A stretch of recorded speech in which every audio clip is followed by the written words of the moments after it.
Friends, मैं प्रीति आपके अपने चैनल मंत्रा एजुकेशन हब में एक बार फिर से बहुत बहुत स्वागत करती हूँ। आज की क्लास में हम बात करने वाले हैं चिल्ड्रन विद ऑटिज्म बच्चे को हम किस तरीके से प्रेज या इन्फोर्समेंट दे सकते हैं, या जब हम दे रहे हैं तो किन बातों का हमें ध्यान रखना चाहिए। तो इस टॉपिक पे हम बात करने से पहले आपको ये पता होना चाहिए कि रिइंफोर्समेंट या प्रेज क्या होता है।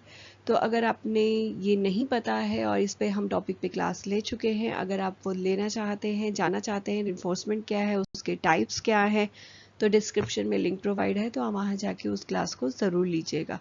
तभी आपको ये समझ में आएगा कि रिइंफोर्समेंट या प्रेज देते हुए हमें किन बातों का ध्यान रखना चाहिए, क्योंकि उससे पहले ये पता होना चाहिए कि प्रेज या रिइंफोर्समेंट है क्या।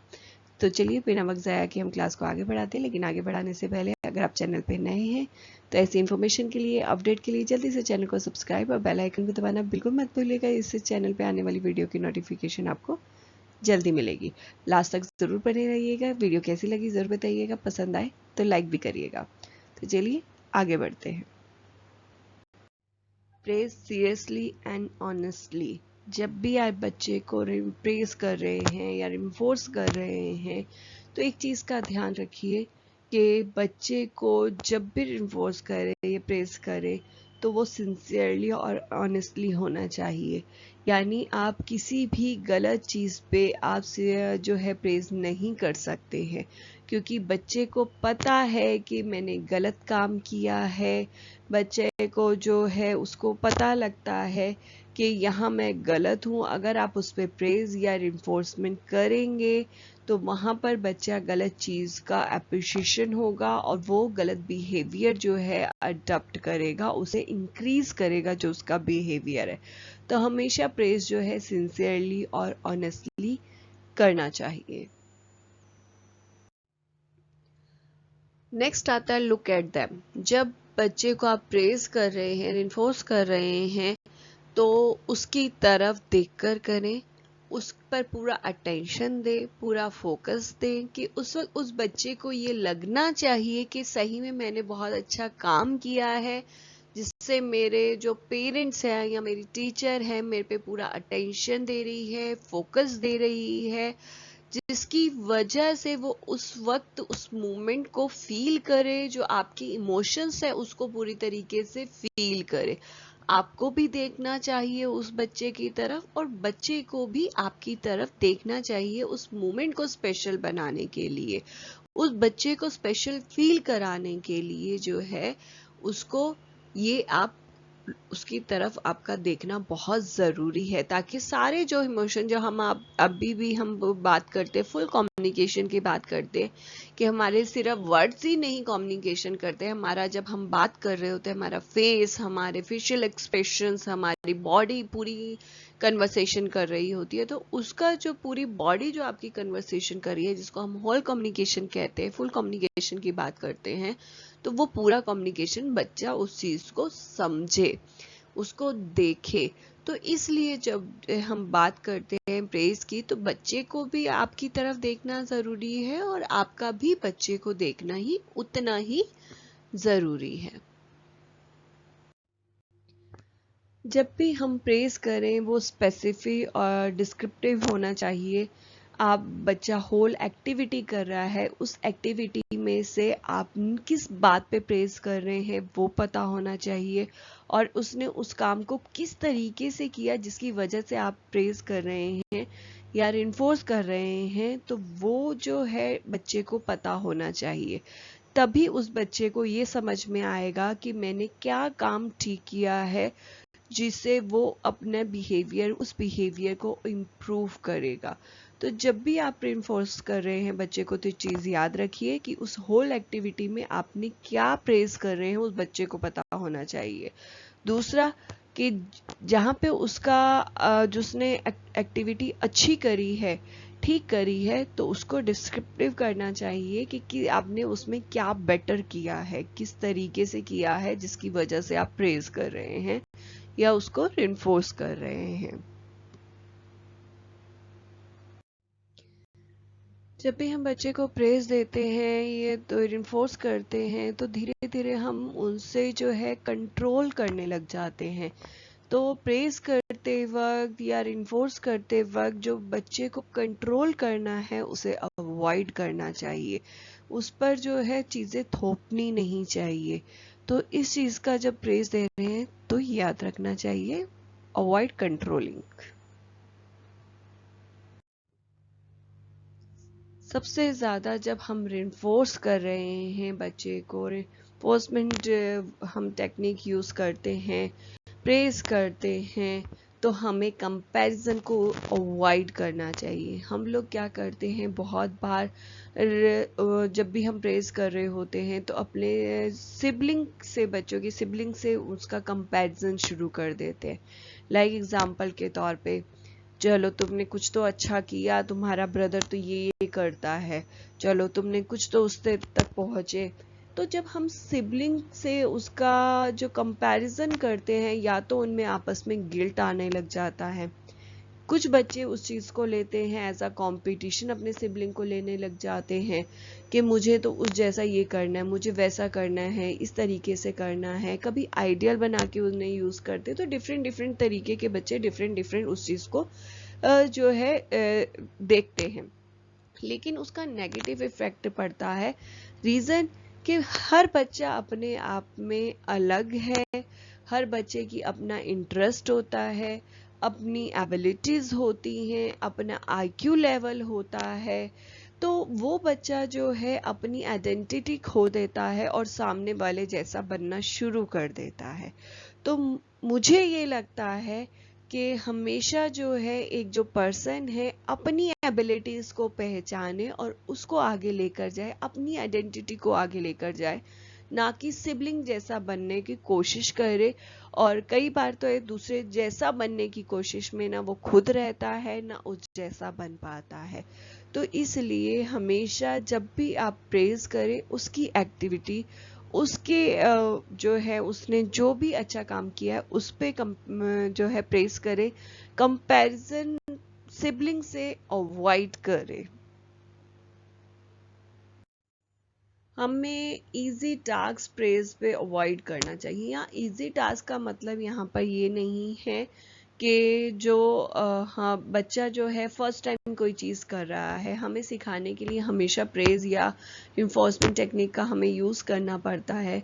लेकिन यहाँ पे इजी टास्क का मतलब है जो हम डेली में करते हैं। लाइक एग्जांपल के तौर पे बच्चा सुबह उठ के डेली रूटीन, सुबह मॉर्निंग रूटीन करता है, नहाता है, ब्रश करता है, खाना खाता है। जब वो रोज डेली में उस चीज़ को फॉलो अप कर ही रहा है और जब एक दिन आपका मन किया या उसने कर दिया उस काम को, तो आप उसे प्रेज कर रहे हैं, तो ये चीज़ गलत है। प्रेज हमेशा जो है ध्यान रखना चाहिए, बच्चा जब फर्स्ट टाइम कोई एक्टिविटी कर रहा है या सीख रहा है उस टाइम पे हमें प्रेज करना चाहिए। उसके बाद जब हम ओवर प्रेज करने लग जाते हैं तो वो भी गलत है। यानी आपने जब बच्चे ने कुछ नया काम सीखा या कुछ एक्टिविटी करी तो आपने गुड कह दिया या वेरी गुड, गुड जॉब कर दिया, लेकिन उसको पूरा दिन आप गाते रहेंगे, तुमने तो आज ये काम किया, अच्छा था, good good good, very good, good job, तुमने ये किया, ऐसे करो, तो वो चीज़ गलत है। जब बच्चे ने कुछ अच्छा काम किया देन तुरंत आपको रिप्लाई करना चाहिए और बच्चे को रिन्फोर्स करना चाहिए, देन उसे वहां पे खत्म करना चाहिए और आगे बढ़ना चाहिए। Be spontaneous. जब भी आप किसी बच्चे को प्रेज कर रहे हैं या इन्फोर्समेंट टेक्निक का यूज़ कर रहे हैं या इन्फोर्स कर रहे हैं, तब इस चीज़ का याद रखिए कि बच्चे ने जब भी कोई बिहेवियर दिखाया है जिस पे आपको लग रहा है प्रेज करना चाहिए, तो वो प्रेज जो है तुरंत करे। ऐसे ना हो कि बच्चे ने वो बिहेवियर शो कर दिया और आपका जो है आप प्रेज करना चाह रहे हो, प्रेज जो है आधे घंटे बाद कर रहे हैं या रात को कर रहे हैं कि उस वक्त तो कुछ जवाब नहीं दिया, लेकिन जब शाम को कुछ कन्वर्सेशन हो रही थी उस दौरान, नहीं उसने तो बहुत अच्छा काम किया था, उसने तो आज ये किया था, तो बहुत अच्छा वर्क किया था, गुड जॉब बेटा।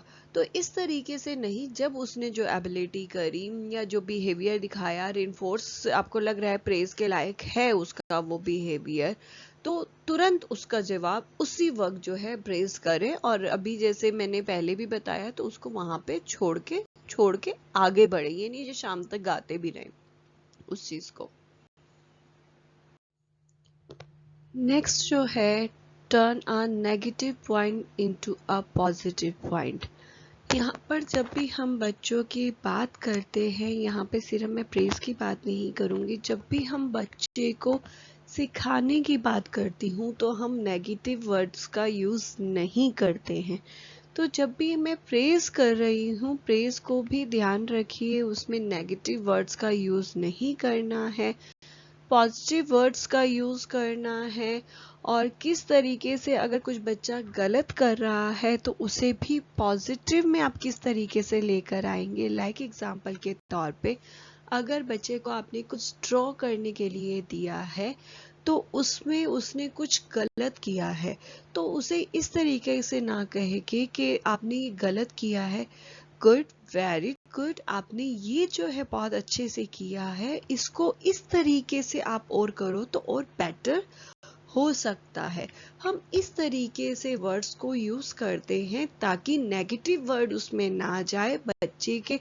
आप खुद एक बार सोचिए कि जब हम बच्चों से बात करते हैं या हमसे भी कोई बात करता है, हमें तुरंत एकदम नेगेटिव वर्ड कर दे, अच्छा ये गलत कर दिया है, इस तरीके से आपने नहीं करना था, तो कितना हमें जो है, हम बहुत ज़्यादा जो है कॉन्फिडेंट एक पर्सन होता है वो भी उस टाइम पे कॉन्फिडेंस अपना लूज कर जाता है और एकदम से जो दोबारा से नया एक स्टेप उठाना पड़ता है तो बहुत मुश्किल होता है उठाने के लिए।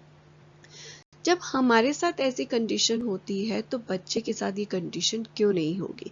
तो इसलिए सिर्फ यहाँ मैं प्रेज की बात नहीं करूँगी या इन्फोर्स की बात नहीं करूँगी, यहाँ पर मैं जब भी कभी टीचिंग की बात आती है बच्चों के लिए, स्पेशली ऑटिज्म या चिल्ड्रन विद स्पेशल नीड, तो उनके लिए नेगेटिव वर्ड्स का यूज़ नहीं करना है। कभी भी उनको नेगेटिव नहीं कहना है कि आपने ये गलत किया है, आपने की, उसे पॉजिटिव में टर्न करते हुए आप अपनी बात को रखेंगे। ऐसे नहीं है कि वो जब गलत कर रहा है तो आप उसे टोकेंगे नहीं, मना ही नहीं करेंगे, नहीं, आप मना करेंगे, लेकिन मना करने की आपका जो तरीका होगा वो पॉजिटिव वे में होगा। Avoid labels. यहाँ पर याद करिए कि जब पेरेंट्स होते हैं बहुत सारे जो अपने बच्चों को डिफरेंट डिफरेंट नाम से बुलाने लग जाते हैं, like my little superstar, my fairy, my my doctor.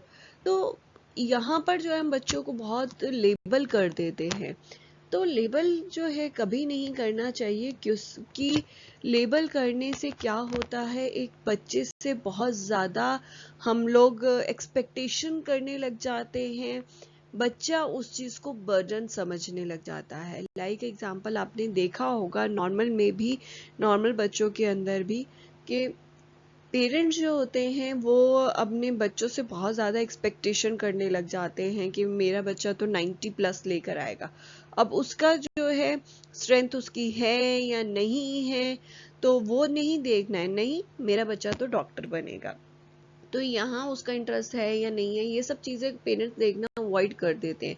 तो इससे क्या होता है कि बच्चे के ऊपर बर्डन आता है, जो वो उस चीज़ को अगर अंडरस्टैंड करता है तो वहां पर जो है उस चीज को बर्डन से इतना ज्यादा हो जाता है, जो उसका मेन गोल है उस पर फोकस नहीं कर पाता है। तो इसलिए हमें लेबल नहीं करना चाहिए। साथ ही साथ अगर मैं ऑटिज्म बच्चे की बात करूं या चिल्ड्रन में स्पेशल नीड की बात करूं तो लेबल वहां पर भी हमें नहीं करना चाहिए, क्योंकि वहां पर जो है डिफरेंट टाइप्स ऑफ जो उसकी एबिलिटीज हैं, हमें हर उसकी एबिलिटीज में जो है डिफरेंट डिफरेंट टाइप की जो एबिलिटीज हमें दिखाई दे रही है, उसमें हमें टाइम टू टाइम जो है प्रेज करना चाहिए और डिफरेंट तरीके से करना चाहिए। लेकिन अगर मैं एक ही प्रेज करके रखूंगी सुपरस्टार सुपरस्टार, तो उसके लिए उसके मायने ही खत्म हो जाते हैं।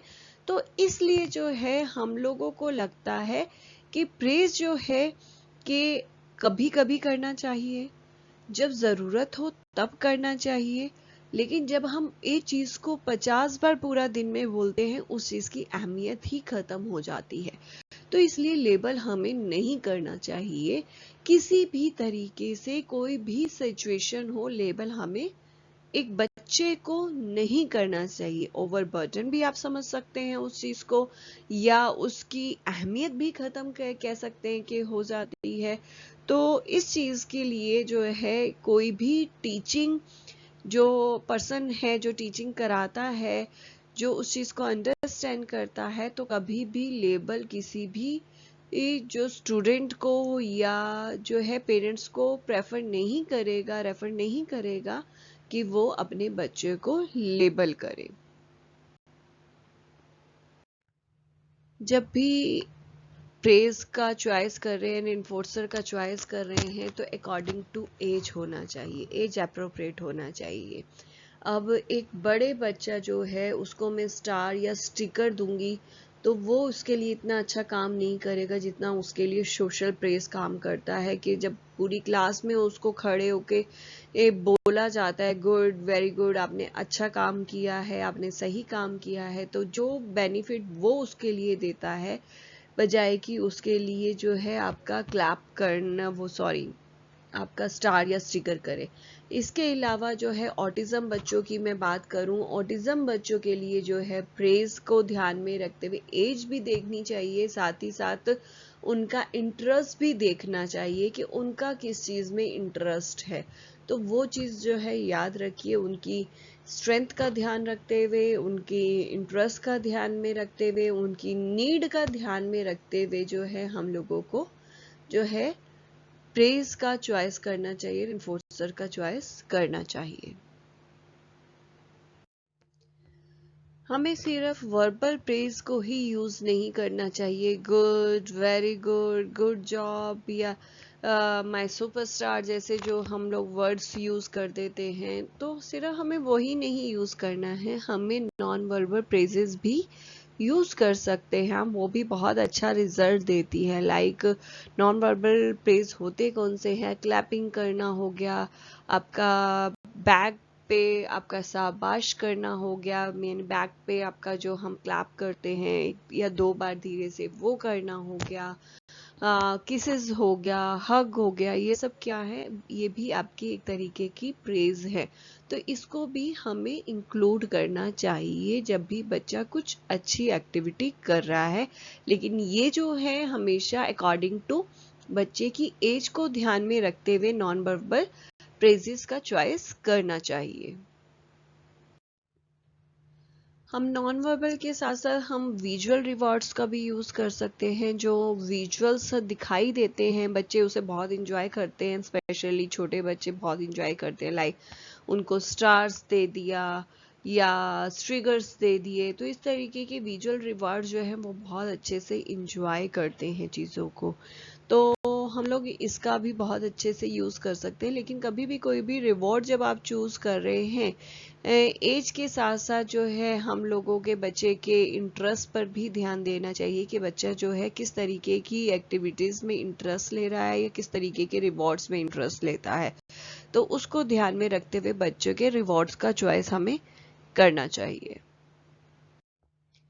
आज की क्लास यहाँ ख़त्म होती है। उम्मीद करती हूँ आज की क्लास आपको पसंद आई होगी। किस तरीके के आपको ये पॉइंट्स लगे मुझे ज़रूर बताइएगा, और अगर पसंद आई तो वीडियो को लाइक ज़रूर करिएगा, साथ ही साथ शेयर अपने फ्रेंड्स के साथ ज़रूर करिएगा, ताकि वो भी जो है अपनी टीचिंग के अंदर इन्फोर्सर या प्रेस को यूज़ करें और यूज़ करते हुए इन चीज़ों का ध्यान रखें।